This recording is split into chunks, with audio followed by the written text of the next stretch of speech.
बिस्मिल्लाहिर्रहमानिर्रहीम। मैं हूँ इनायत उल्लाह काशिफ एडवोकेट और आप देख रहे हैं लीगल इन्फॉर्मेशन। आज का हमारा मौजू है विफाकी काबीना क्या है, मौजूदा विफाकी काबीना किस किस्म के फैसले कर रही है और उन फैसलों पर किस कदर अमल दरामद हो रहा है। वज़ीर आज़म इमरान खान मौजूदा विफाकी काबीना से किस कदर पूछ करते हैं। इससे पहले कि हम विफाकी काबीना की तारीफ भी करेंगे, विफाकी काबीना की जुरिसडिक्शन या डोमेन पर भी बात करेंगे कि और इसकी आईनी हैसियत पर भी साथ साथ बात होगी।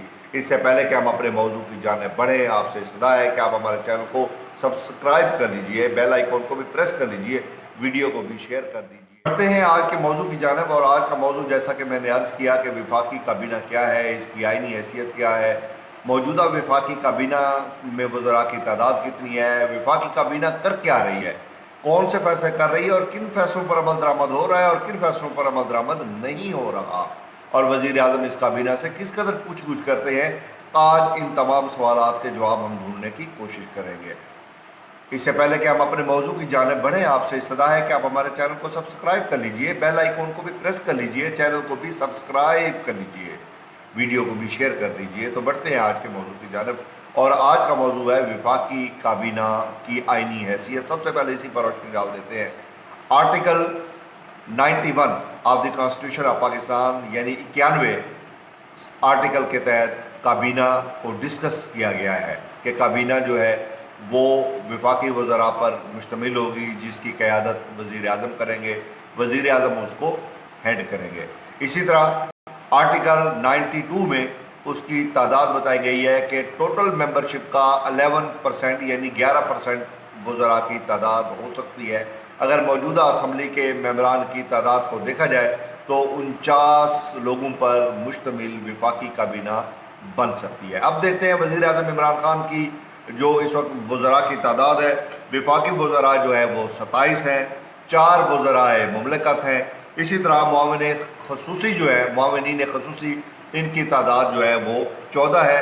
मुशीर या एडवाइज़र वो भी 5 इन्होंने मुकर्रर किए हुए हैं। 2 मुआविनीन खसूसी को विफाकी वज़ीर का दर्जा हासिल है। यूँ इनकी तादाद लगभग जो है वो 50 के लगभग बन जाती है। काबीना पार्लिमानी जमहूरी निज़ाम का एक हिस्सा होती है। काबीना मुतअद्दिद वज़ीरों पर मुश्तमिल होती है, जिसकी सरबराही पार्लिमानी जमहूरी ममालिक में वज़ीर आज़म करता है, और जहाँ पर सदारती जमहूरी निज़ाम हो वहाँ पर सदर जो है वो काबीना की सरबराही करते हैं। इसी तरह काबीना बिलवास्ता या बिलावास्ता तौर पर जो है ये पार्लियामेंट या असम्बली के मातहत होती है, पार्लियामेंट के मातहत काम करती है। एक विफाकी काबीना मुल्क के तमाम विफाकी वज़रा पर मुश्तमिल होती है। दरअसल ये वो लोग होते हैं जो मुल्क का नज़्म व नस्क चलाते हैं, मुल्क का निज़ाम चलाते हैं। और इसी तरह एक सूबाई काबीना जो है वो सूबे में काम करती है और सूबाई नज़्म व नस्क जो है वो चलाती है। पाकिस्तान की काबीना, विफाकी काबीना जो है, इसकी क़यादत वज़ीर आज़म करते हैं। ये वज़रा की जमात है जो हुकूमत चलाने में अहम किरदार अदा करते हैं। वज़रा की मजलिस की सदारत मैंने जैसे अर्ज़ किया वज़ीर आज़म करता है। तकनीकी तौर पर हमारी विफाकी काबीना जो है ये पार्लियामेंट के मातहत होती है। इमरान खान कई बार अपनी विफाकी काबीना में रद्द-व-बदल कर चुके हैं। जब भी उनको शिकायत मिलती है या कोई वो महसूस करते हैं कि इनकी कारकर्दगी बेहतर नहीं है, तो वो विफाकी वज़रा की कारकर्दगी को मद्देनज़र रखते हुए उनके महकमे तब्दील कर देते हैं। यूँ वज़ीर आज़म अपनी काबीना में कई बार रद्द-बदल कर चुके हैं, कई बार तब्दीलियाँ ला चुके हैं। विफाकी वज़ीर आज़म की एडवाइस पर सदर मुमलकत उनका नोटिफाई करते हैं। उनको जो नोटिफिकेशन होता है वो सदर पाकिस्तान करते हैं, लेकिन on the advice of the prime minister. यूँ एक विफाकी वज़ीर जो है वो विफाकी वज़ीर बन पाता है from the notification of the president. अब पाकिस्तान के अंदर चूँकि पार्लिमानी जमहूरी निज़ाम है तो वज़ीर आज़म ही हमारी विफाकी काबीना की जो है वो खुद क़यादत करते हैं। ये विफाकी काबीना एक ऐसी काबीना है जो मुल्क का नज़्म व नस्क चलाती है। तमाम तर फैसले विफाकी काबीना की मंजूरी के बाद उनकी नोटिफिकेशन होती है या वो جس کا نوٹیفیکیشن وزیر اعظم خود کرتے ہیں یا پھر بعض معاملات میں صدر مملکت ان کی جو ہے وہ نوٹیفیکیشن کرتے ہیں. یعنی وفاقی کابینہ کی منظوری کے بغیر کوئی بھی فیصلہ، کوئی اہم فیصلہ، کوئی چھوٹا فیصلہ یا بڑا فیصلہ ممکن ہی نہیں ہے. کوئی پالیسی بنائی جائے گی وہ بھی جو ہے وہ وفاقی کابینہ کی منظوری کے بعد بنائی جائے گی. اگر کوئی قانون سازی کی جائے گی تو وفاقی کابینہ کی منظوری کے بعد کی جائے گی. جو بھی فیصلہ ہوگا، جیسے میں نے عرض کیا، چھوٹا فیصلہ ہوگا، بڑا فیصلہ ہوگا، وفاقی کابینہ کی مرضی کے بعد، وفاقی کابینہ کی رائے دینے کے بعد، وفاقی کابینہ کی اپروول کے بعد وہ فیصلہ ہوگا اور وہ عمل درآمد کے مرحلے میں جائے گا. اس کا نوٹیفیکیشن تب کیا جائے گا. اب پاکستان کے اندر ہم دیکھتے ہیں 130 فیصلے موجودہ وفاقی کابینہ نے 21 ماہ کے 81 اجلاسوں میں کیے. ٹوٹل 82 اجلاس ہو چکے ہیں. اب 81 اجلاسوں میں جو 1630 فیصلے ہوئے ان میں 1396 فیصلوں پر عمل درآمد ہو گیا ہے. باقی جو فیصلے ہیں 234 فیصلے ایسے ہیں جن پر عمل درآمد سرے سے نہیں ہوا.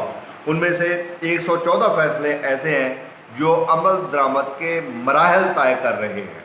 ابھی ان پر عمل درآمد نہیں ہوا، عمل درآمد کے مراحل طے کر رہے ہیں. اور 34 فیصلے ایسے ہیں کہ ان پر عمل درآمد تو کجا 3 ماہ سے زائد کا عرصہ ہو چکا ہے، وفاقی کابینہ ان کی منظوری دے چکی ہے، لیکن وہ 34 جو فیصلے ہیں 3 ماہ سے زائد کا عرصہ گزر چکا ہے، وہ کہیں قطار شمار میں نہیں ہے. ان کا کوئی اتا پتہ نہیں ہے کہ ان فیصلوں کا ہوا کیا ہے، وہ نوٹیفیکیشن ان کا کیوں نہیں ہوا، وہ عمل درآمد اس پر جو ہے وہ کیوں نہیں ہوا. اب کوشچن یہ ہے کہ وزیر اعظم ہر 2 ماہ بعد، 4 ماہ بعد، 6 ماہ بعد اپنی کابینہ کے اندر رد و بدل بھی کرتے ہیں، وزراء کی کاٹ چھانٹ بھی کرتے ہیں. اس کے باوجود کون سی ایسی طاقت ہے جو وفاقی کابینہ کے فیصلوں پر عمل درآمد نہیں ہونے دیتی؟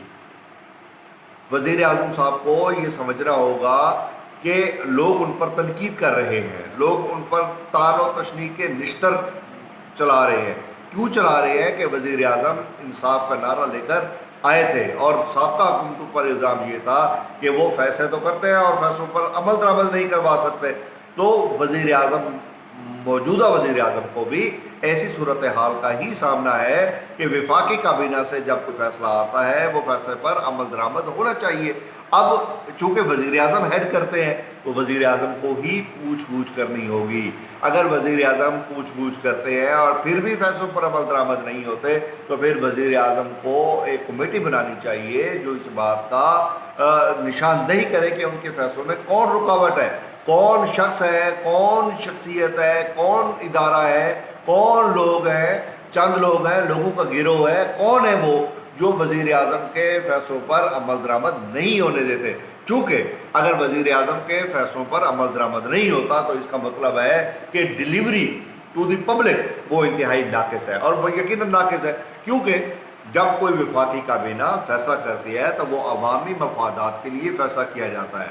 اب جب فیصلہ عوامی مفادات کے لیے کیا جائے اور اس فیصلے پر عمل درآمد نہیں ہوگا تو لان تان تو پھر ظاہر ہے وزیر اعظم کو ہی پڑھنی ہے کیونکہ وہ ہیڈ کرتے ہیں. اب پوچھ گچھ بھی عمران خان صاحب نے کرنی ہے. پوچھ گچھ کا سارا نظام چونکہ ہیڈ کرتے ہیں تو انہوں نے کرنا ہے، پوچھنا ہے انہوں نے کہ کس فیصلے پر عمل درآمد ہوا، کس فیصلے پر کس قدر عمل درآمد ہوا، کس فیصلے پر عمل درآمد کیوں نہیں ہوا، کسی فیصلے کا نوٹیفیکیشن کیوں نہیں ہو سکا.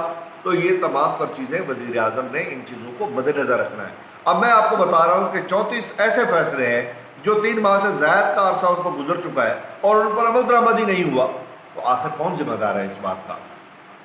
یہی وہ کمزور پوائنٹ ہے جس کی وجہ سے موجودہ حکومت کی ڈیلیوری جو ہے وہ ناکام جا رہی ہے، ڈیلیورنس جو ہے وہ بالکل ناکام جا رہی ہے.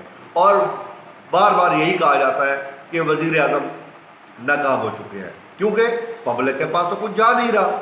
جب فیصلوں پر عمل درآمد ہی نہیں ہوگا تو پھر کیسے؟ اب اولڈ ایج بینیفٹ کو اٹھا کر دیکھ لیں. اتنا اناڑی پن بھی ہوتا ہے کہ وزیر اعظم کی کابینہ نے منظوری نہیں دی، نوٹیفیکیشن بھی ہو گیا اور لوگوں کے پاس پیسے بھی چلے گئے. बाद में पता चला कि वफाकी काबीना से जो है वो मंजूरी नहीं ली गई है।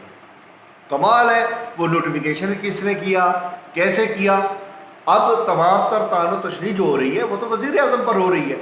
तो इसी तरह के वो फैसले वज़ीर आज़म को देखना चाहिए।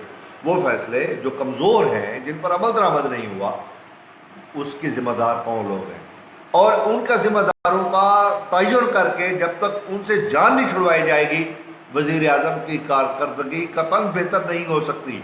क्योंकि ये वही लोग हैं जो वज़ीर आज़म की एक्चुअल राह में रुकावट है, और वो वज़ीर आज़म को नहीं चलने देंगे। वो अवाम तक इंसाफ या अवाम के हक के फैसले उन पर अमल दरामद नहीं होने देंगे। क्योंकि अगर ये निज़ाम बेहतर होगा, ये डिलीवरेंस बेहतर होगी, तो अवाम को फ़ायदा होगा। अवाम वज़ीर आज़म की तारीफ़ें करेंगे, मौजूदा हुकूमत की बल्ले बल्ले हो जानी है, और बल्ले बल्ले भी इन्होंने समेटनी है।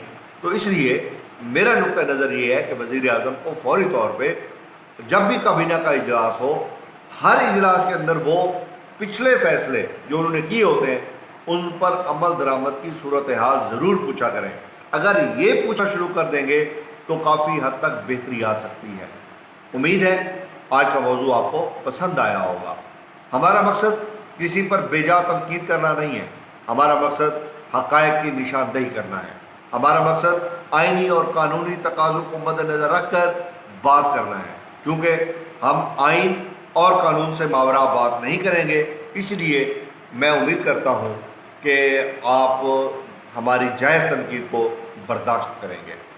उम्मीद है आज का मौजू आपको पसंद आया होगा। अगर अभी तक आपने वीडियो को लाइक नहीं किया तो लाइक कर लीजिए, बेल आइकन को भी प्रेस कर लीजिए, वीडियो को भी शेयर कर दीजिए। वीडियो देखने का बहुत बहुत शुक्रिया।